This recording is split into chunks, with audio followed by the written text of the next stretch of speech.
আসসালামু আলাইকুম প্রিয় জব ক্যান্ডিডেটস। আজকে আমরা আলোচনা করব অ্যাস্ট্রোনমি রিলেটেড কিছু এমসিকিউ প্রবলেম নিয়ে, যেগুলো এনটিআরসি পরীক্ষায় আসতে পারে। প্রথম প্রশ্নটি হচ্ছে সূর্যের নিকটতম নক্ষত্র কোনটি? সরি, একটু আচ্ছা, সূর্যের নিকটতম নক্ষত্র কোনটি? এটার উত্তর হবে এই চারটা অপশনের মধ্যে প্রক্সিমা সেঞ্চুরাই। এর পরবর্তী প্রশ্ন, গ্যালাক্সির লাল সরণ বা রেড শিপ পর্যবেক্ষণ করে এডউইন হাবল কী সিদ্ধান্তে উপনীত হয়েছিলেন? এডউইন হাবল গ্যালাক্সির লাল সরণ থেকে বুঝতে পেরেছিলেন যে মহাবিশ্ব প্রসারিত হচ্ছে। যদি কোনো একটা বস্তু আমাদের পৃথিবী থেকে এসে, এটা পৃথিবী, সেখান থেকে এসে কোনো একটা নক্ষত্র, সেটা ধরো একটু বড় নক্ষত্র, তো এই স্টারটা সেটা হচ্ছে যদি পৃথিবীর দিকে আসতো, তাহলে ডপলার এফেক্টের কারণে আমরা দেখতে পাইতাম হচ্ছে ব্লু ব্লু শিফট।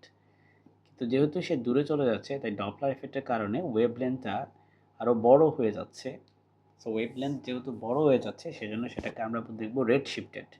সেখান থেকে আমরা ধারণা করতে পারি যে বস্তুটি হচ্ছে আমাদের থেকে দূরে চলে যাচ্ছে। অনেক দূরের নক্ষত্রগুলো আমাদের থেকে আরও দূরে চলে যাচ্ছে। সো এটা হবে রেড শিফট বা মহাবিশ্বের প্রসারণের ইঙ্গিত। এর পরবর্তী প্রশ্ন হচ্ছে, কৃষ্ণ গহ্বরের সীমানাকে কি বলা হয় যার বাহিরে আলো বেরিয়ে আসতে পারে না? কৃষ্ণ গহ্বর বা ব্ল্যাক হোলের যেই মূল যে একটা সীমানা, যেটার ভিতরে কোনো একটা বস্তু গেলে সেটা আর কখনোই বেরিয়ে আসতে পারবে না, এটার নাম হচ্ছে event Horizon. Event Horizon, so এটা হচ্ছে বি হবে। ওকে, নেক্সট প্রশ্ন, সূর্যের উষ্ণতম গ্রহ কোনটি? সৌরজগতের উষ্ণতম গ্রহ কোনটি? সো এটার উত্তর হবে হচ্ছে শুক্র গ্রহ। এখানে শুক্র গ্রহ হওয়ার পিছনে একটা বড় কারণ হচ্ছে, শুক্র গ্রহ আসলে মূলত কার্বন ডাইঅক্সাইড দ্বারা পরিপূর্ণ। যতটুকু মনে পড়ে আমার, মনে হয় 96% মতো কার্বন ডাইঅক্সাইড থাকার কারণে, গ্রিন হাউস এফেক্টের কারণে ও সমস্ত সূর্যের হিট যেটা, সেটাকে অ্যাবজর্ব করে ফেলে। এই জন্য সবচেয়ে উষ্ণতম গ্রহ হচ্ছে এটা।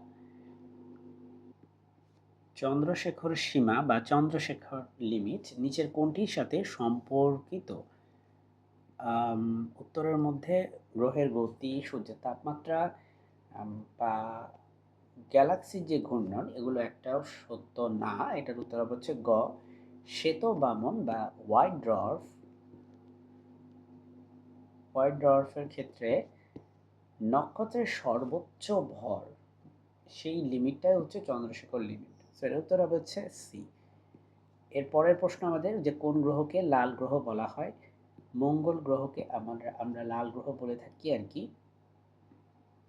এর পিছনে কারণটা হচ্ছে যে মঙ্গলের মধ্যে হচ্ছে আয়রন অক্সাইড বা মরিচার মানে উপস্থিতি থাকে। আয়রন অক্সাইড বা মরিচার উপস্থিতি থাকার কারণে এটার সারফেসে যদি এটা থাকে, সেজন্য হচ্ছে এটাকে লাল গ্রহ লাগে আর কি।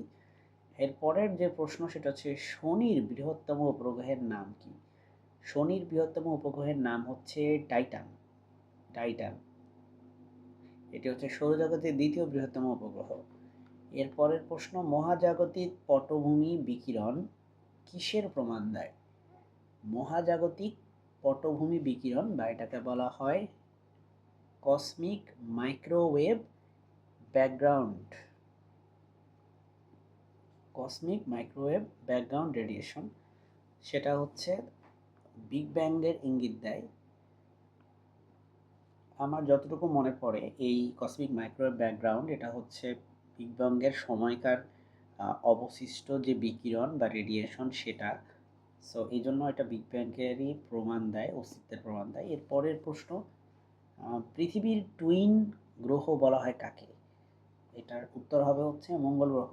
মঙ্গল গ্রহকে বলা হয় পৃথিবীর যমজ গ্রহ। বৃহস্পতির সবচেয়ে বড় উপগ্রহের নাম কি? বৃহস্পতি গ্রহের সবচেয়ে বড় গ্রহের নাম কি? এর উত্তর হচ্ছে গ্যানিমেড। ঘ নাম্বারটা গ্যানিমেড। এটার আকার বা বুধ গ্রহের থেকেও কিন্তু এটা সাইজ বড়। আচ্ছা, এর পরবর্তী প্রশ্ন, যে সূর্য থেকে পৃথিবীতে আলো আসতে কত সময় লাগে? এটা তো খুবই সোজা, 8 মিনিট 20 সেকেন্ড সময় লাগে। এখানে অপশনগুলো কাছাকাছি না থাকাতে খুব ইজি হয়ে গেছে। আরেকটা কথা, পৃথিবী থেকে সূর্যের দূরত্ব হচ্ছে 15 কোটি কিলোমিটার। তারপরে প্রশ্ন, সবচেয়ে ছোট গ্রহ কোনটি? সবচেয়ে ছোট গ্রহ কোনটি? বুধ হচ্ছে সবচেয়ে ছোট গ্রহ। আমাদের পরবর্তী প্রশ্ন হচ্ছে, নিচের কোনটি একটি গ্যালাক্সির উদাহরণ নয়? নিচের কোনটি একটি গ্যালাক্সির উদাহরণ নয়? উত্তর হচ্ছে কালপুরুষ, অ্যান্ড্রোমিডা, মিল্কি ওয়ে, সোম সোমবেরো। বাই দ্য ওয়ে, শব্দটা আমি প্রথম শুনছি, কিন্তু আমি এটুকু শিওর যে কালপুরুষ না, বিকজ কালপুরুষ অলরেডি আমি জানি যে এটা হচ্ছে নক্ষত্রপুঞ্জ, মানে অনেকগুলো নক্ষত্র একসাথে মিলে থাকে, তো ওই জন্য এটা হচ্ছে নক্ষত্রপুঞ্জ। সো ওরিয়ন বা কালপুরুষ হচ্ছে গ্যালাক্সি নয়। শনির বৃহত্তম উপগ্রহ নিয়ে আমরা আগে আলোচনা করেছিলাম, সো এটা এখন আর রিপিট করব না। এরপরে আমাদের প্রশ্ন, একটি নক্ষত্রের জীবনকাল শেষ হওয়ার পর যদি এটি প্রচণ্ড বিস্ফোরণের শিকার হয় তবে তাকে কি বলা হয়? এটাকে বলা হয় সুপারনোভা। সুপারনোভা।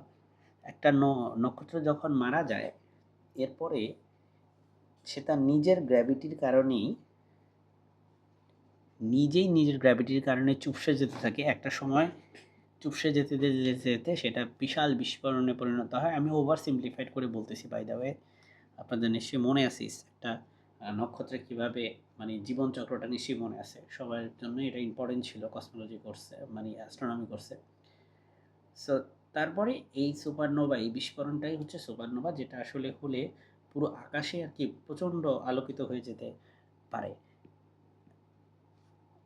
এরপরে চন্দ্রশেখর সীমা নিচের কোনটির সাথে সম্পর্কিত? এটা আজকে আলোচনা করছিলাম, এটা হবে সি নাম্বার, তাই একই প্রশ্ন আর রিপিট করব না।